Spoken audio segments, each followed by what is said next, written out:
Contoh proses pembuatan hak akses untuk non-UMK badan usaha yang baru. Isikan jenis badan usaha, kemudian isikan data badan usaha.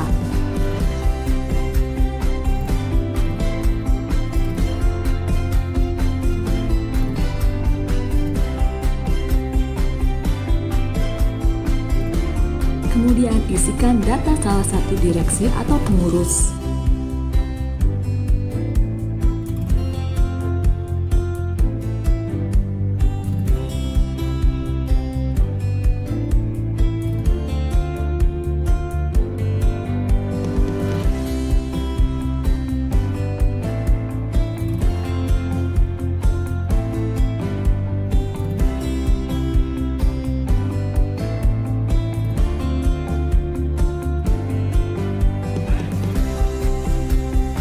Isikan nomor telepon seluler dan juga kode CAPTCHA. Lalu, checklist pernyataan berikut ini. Kemudian klik daftar.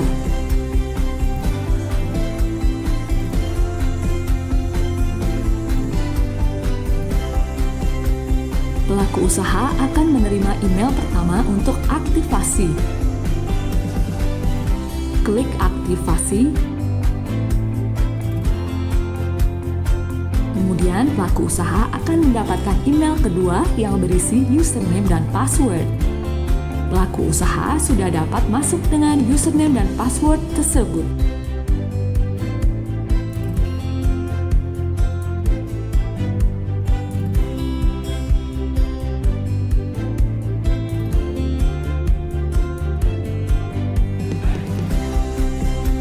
Bagi pelaku usaha yang belum pernah memohonkan perizinan berusaha sebelumnya, dapat klik perizinan permohonan baru.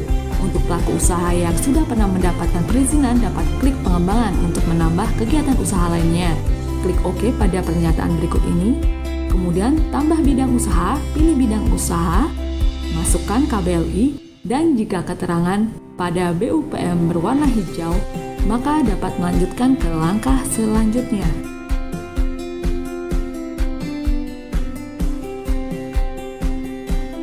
Kemudian isi data berikut terkait lokasi lahan usaha dan bangunan.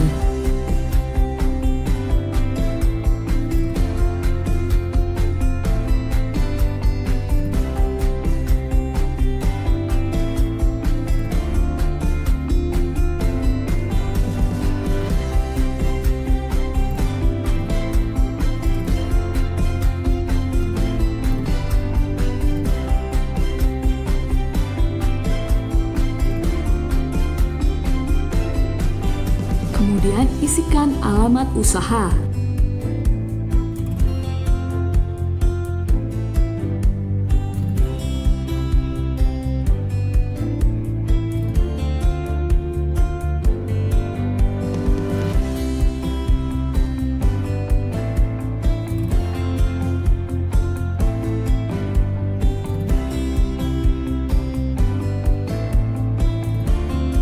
Pada tipe gambar peta, pilih poligon, kemudian lampirkan file poligon berupa SHP complete.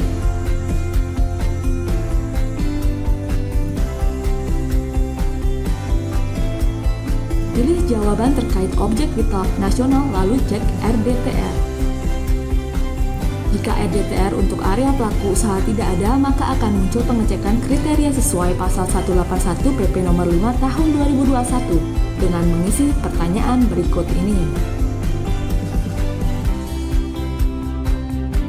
Jika ada jawaban yang tidak sesuai kondisi pengecekan, maka BKKPR memerlukan verifikasi sesuai kewenangannya.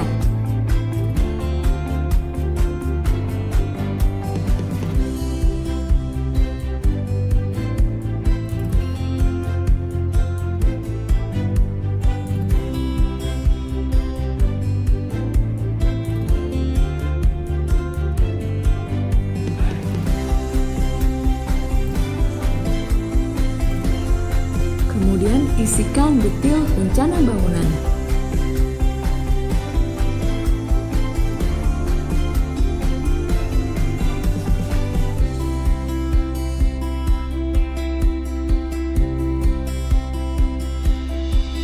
mengisikan data. OPD teknis juga dapat mengunduh dokumen-dokumen yang telah diberikan oleh pelaku usaha.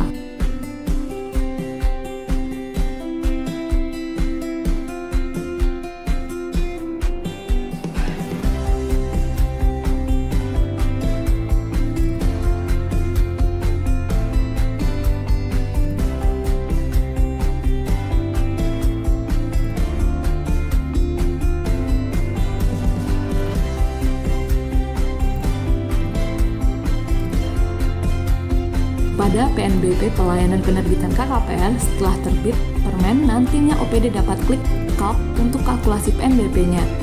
Jika semua lengkap, klik validasi. Setelah klik validasi, maka sistem Gistaru akan otomatis merequest SPS dan men-create kode billing PNBP untuk kemudian dikirimkan notifikasi tersebut ke sistem OSS.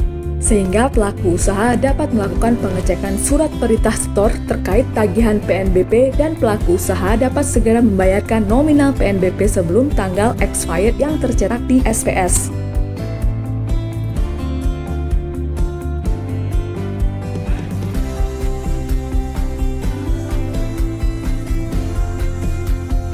Pada akun pelaku usaha dapat melihat nominal pembayaran PNBP di menu pelacakan, perizinan berusaha,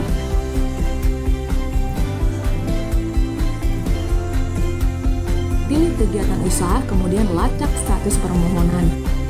Terlihat status dokumen lengkap pada PKKPR Darat hasil validasi OPD tadi. Dan untuk melihat nominal PNBP dapat klik log PNBP. Terlihat jumlah nominal dan dokumen SPS dapat diunduh oleh pelaku usaha.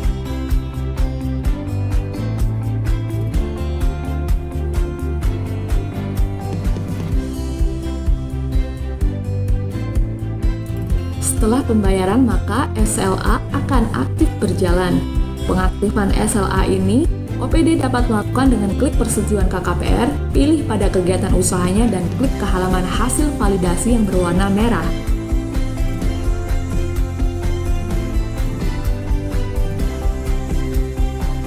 Kemudian scroll ke bawah, lalu klik proses persetujuan KKPR untuk mengaktifkan SLA-nya.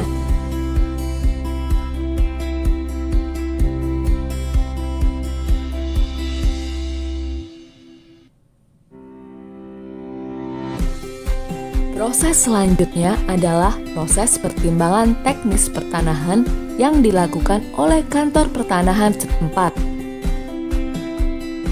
Pada kantor pertanahan, kemudian dalam melanjutkan pemrosesan, buka berkas.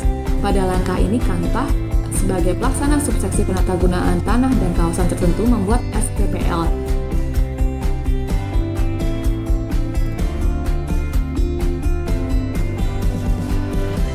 Pembuatan STPL ini dengan melengkapi isian surat tugas lapang dan petugas lapang.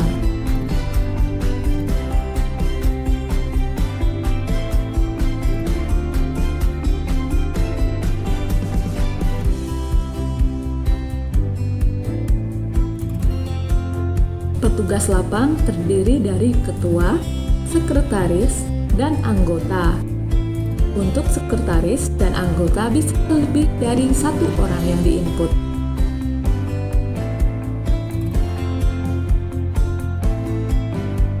Jika sudah lengkap, maka klik cek.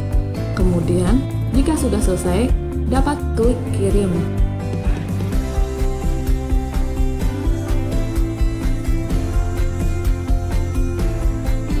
Pelaku usaha dapat mendapatkan data nama dan kontak petugas lapang yang akan memeriksa pada menu pelacakan, perizinan berusaha, klik lacak status permohonan, lihat resume,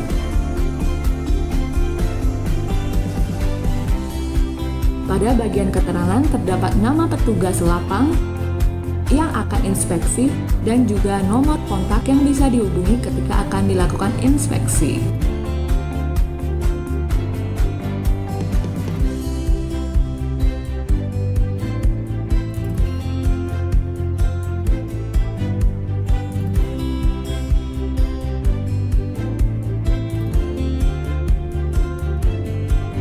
dilakukan pemeriksaan lapangan. Pada akun Kantah, tugas pada pelaksana dapat mengisi berita acara peninjauan lokasi, surat tugas pengolahan data, dan berita acara rapat. Atau tidak. Pada baris nomor perda, klik Get Data dahulu sebelum menuliskan nomor perdanya.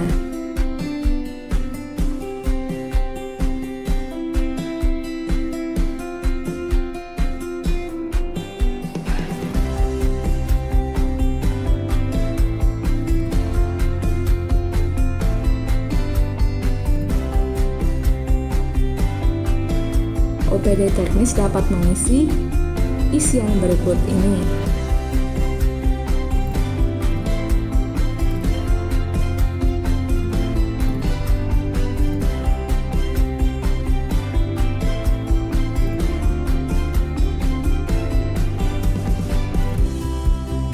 Pada isiannya, OPD teknis dapat menjawab menggunakan template yang sudah disediakan, atau dapat juga menjawab manual.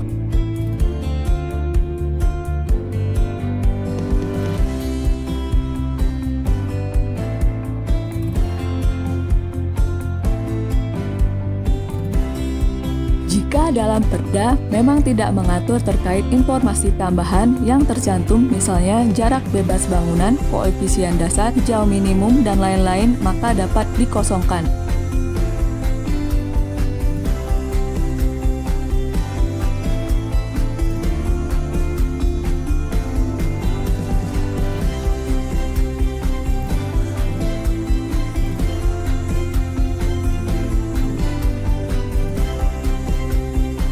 Lampiran peta dapat diunggah menggunakan peta yang sudah disetujui. Pada keterangan peta, dapat ditulis tidak ada perubahan pada peta jika tidak ada perubahan.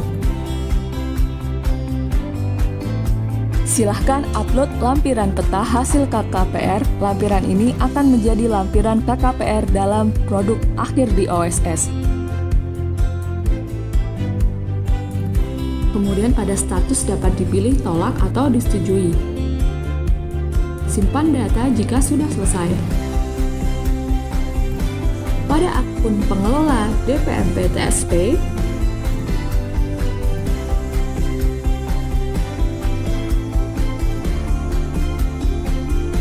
pada menu persetujuan KKPR, klik ke halaman detail.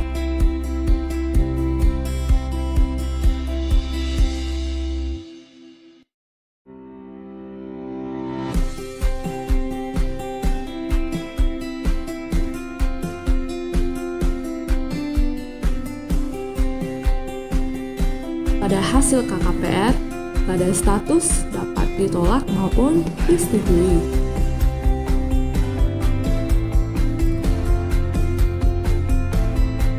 Kemudian, pengelola hak akses DPMP TSP dapat klik kirim ke server OSS.